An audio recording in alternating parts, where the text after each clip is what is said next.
Chapter 12 continued.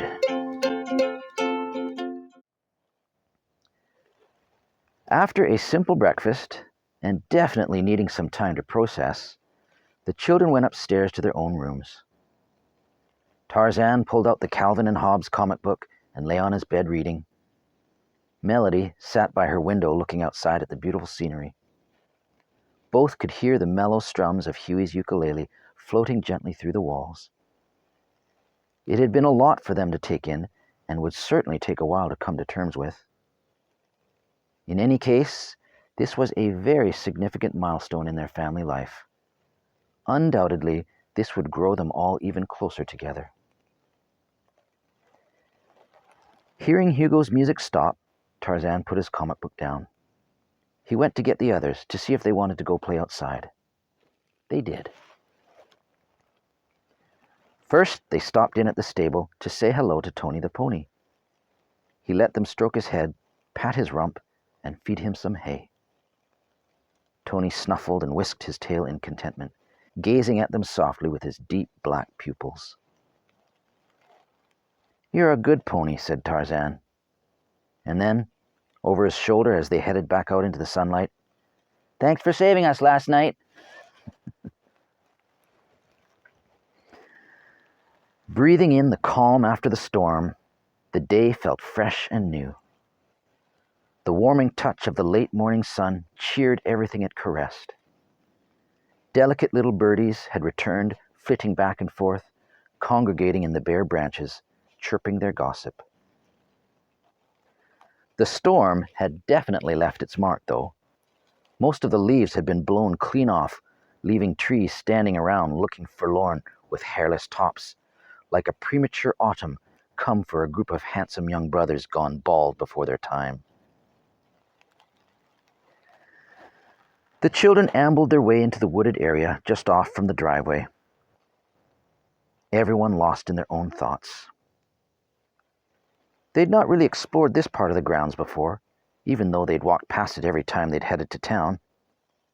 It was nice and cool in here, and the freshly fallen leaves all over the place were enjoyable to kick through, the rustling sounds comforting to their ears.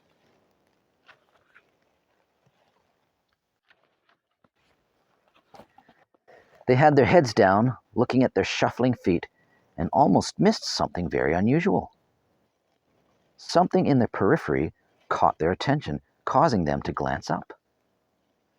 A vast expanse of mesh appeared to be suspended in the trees. Someone had tied an unused fishing net securely to various thick branches and around wide tree trunks. This formed a stretched platform of webbing about 7 feet in the air, which you could see right through to the treetops above.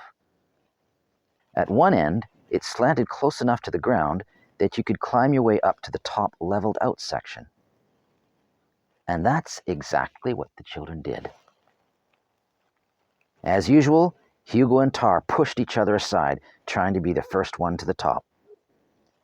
Wrapping their fingers through the webbing, they pulled themselves up and began stepping carefully, not wanting to get the tips of their shoes stuck in the small gaps. Melody made her way up after the boys. The taut net beneath them stretched downwards under their weight by more than a few inches. Every step was like stepping into a sinking hole, only to have it pop back up behind them as they stepped forwards into another. It was almost like bouncing in slow-mo along the surface of a gravity-free planetary satellite. It took a fair bit of experience to master maneuvering about on this mesh moonscape. But the truth was, there was plenty of gravity. They would run and jump and deliberately fall onto their backs, hoping to spring up like on a trampoline. It was brilliant. Often the three of them, when sprawling out, unable to get up, would find themselves unintentionally rolling straight for the middle, squashing each other in a pile as you would on a giant hammock. "Get off of me!" They would laugh and push at each other, attempting vainly to roll away, gravity forcing the bulk of their bodies back together in a heap. A smashing idea popped into Tarzan's head. "I'm going to go get a ball," he shouted, stumbling his way down the uncooperative meshing. In no time, he'd run back to the house, upstairs to his room, grabbed a football, the British kind, not the North American kind, and returned again to the foot of the netting. "Catch!" he yelled to Hugo, kicking the ball as hard as he could. Up it sailed, over the net, and smack into the side of Mel's head. "Ow!" she cried out in surprise, holding her face and falling backwards. She sat up to the bounce of a trampoline and couldn't help but smile. Hugo, arms still stretched wide and waiting, stood there looking back and forth at Tar and the ball rolling away, as if to say, "Hello, I'm right here. Nice aim." Tarzan ran up the net as quickly as he could to make sure Mel was okay. "Sorry," he said with a grin, a most unconvincing apology. They spent the whole of the morning before lunchtime, kicking the ball around up between the trees, the ball being flung unpredictably in response to the springing sea net. They played various forms of tag and did racing competitions, seeing who had mastered the art of balance the best. And they also just lay there together, quietly looking up at the sky through the thinning branches and sparse leaves, comforted by each other's presence. After a lengthy pause, Hugo said quietly, "Do you believe in God? Why would he allow something so bad to happen to Dad?" "I've heard bad things happen to good people, and good things happen to bad people," offered Tarzan. "Yeah, but God is supposed to be good. So why doesn't he just stop bad things from happening and help?" Melody joined in. "You know how much Dad loves us, right? Well, how much more do you think God loves his kids? I'm sure it hurts God's heart just as much as it hurts our Dad when he sees us sad. But Dad can't always fix everything for us. It's not his fault. Neither is it God's fault when rotten things happen to us or Dad. So we shouldn't blame him either. Sometimes we just have to keep trusting him despite our struggles. Especially knowing that in the end, God will make up for it. All the hard times we'll ever experience in this life will feel so small compared to how much he'll bless us afterwards." "That sounds nice," sighed Tarzan. "That sounds real nice." Huey agreed. "Yeah, I hope you're right, sis." They continued staring up at the sky, pondering all that had been said. Just then, Dad appeared under the net, standing directly beneath them. "Roar!" he surprised them, playfully pushing their prone bodies upwards with his hands, sending the kids flying.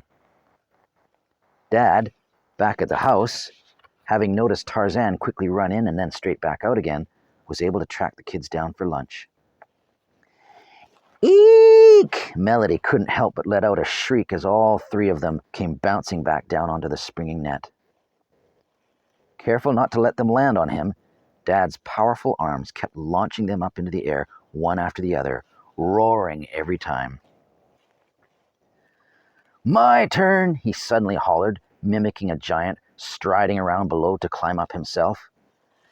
"No, Daddy, you're too heavy," laughed Melody with genuine concern. "I haven't been on here since I was a kid," he exclaimed in wonder, making his way up to join them. Dad's hefty steps were like wide black holes, sucking in every child within reach of its gravitational pull. "Ah!" yelled the boys, rolling helplessly towards Dad's great sinking feet.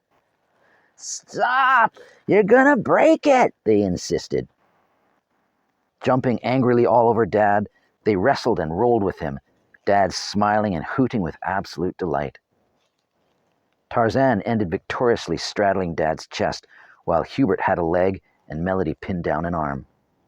Everyone giggled and caught their breath, ecstatic over the unexpected ambush.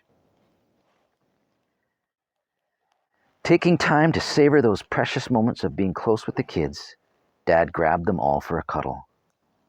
Tar lay on his strong chest, feeling his lungs slowly expand and contract, while Hubert and Melody moved in to curl up under his protective arms.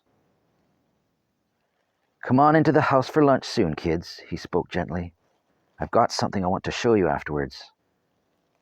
Releasing his grip and sitting up, the kids stirred, disappointed to have to move from his embrace so soon.